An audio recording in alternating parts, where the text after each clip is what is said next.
মাননীয় প্রতিমন্ত্রীর উচিত হবে তার নিজেরই এই বিষয়ে একটা ব্যাখ্যা দেওয়া যে তিনি নাগরিকত্ব ত্যাগ করেছেন কিনা, করলে কবে করেছেন বা কোন পর্যায়ে আছে। পররাষ্ট্র প্রতিমন্ত্রী দায়িত্ব নেয়ার পর তিনি কার্যক্রম শুরু করেছেন, কিন্তু তাকে ঘিরে নতুন আলোচনা যে তিনি ব্রিটিশ নাগরিক, তিনি নাগরিকত্ব ত্যাগ করেছেন কিনা সেটি এখন পর্যন্ত নিশ্চিত হওয়া যাচ্ছে না কোনোভাবেই। সাধারণত ভোটের আগে হলে নির্বাচন কমিশন এটি যাচাই বাছাই করে।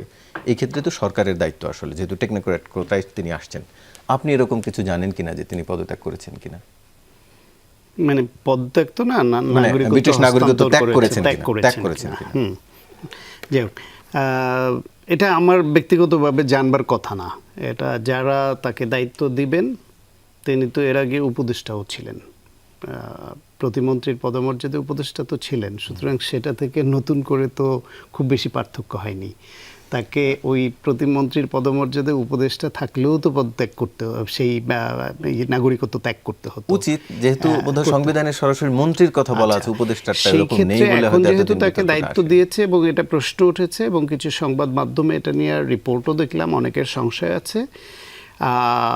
মাননীয় প্রতিমন্ত্রীর উচিত হবে তার নিজেরই এই বিষয়ে একটা ব্যাখ্যা দেওয়া যে তিনি নাগরিকত্ব ত্যাগ করেছেন কিনা, করলে কবে করেছেন বা কোন পর্যায়ে আছে।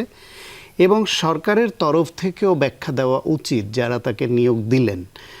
তিনি ইতিমধ্যে কিছু যোগ্যতার পরিচয় দেখিয়েছেন, বিশেষ করে ইন্ডিয়া এবং বিভিন্ন জায়গায় তার যে নেগোসিয়েশন, তার যে বিভিন্ন রকমের তৎপরতা, সেটা অ্যাক্টিভ ছিলেন তিনি পররাষ্ট্র মন্ত্রণালয়ের উপদেষ্টা হিসেবে অ্যাক্টিভ ছিলেন।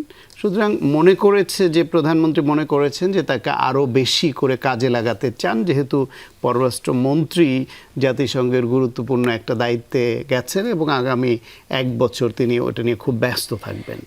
কিন্তু যেহেতু এখানে বাধ্যবাধকতা আছে যে বিদেশি নাগরিক হলে করতে পারবেন না, এর আগেও আওয়ামী লীগ সরকারেও অনেকে এরকম বিদেশি নাগরিক ছিল, সেই অভিযোগ উঠেছিল, সেটা নিয়ে আমরা সমালোচনা করেছি।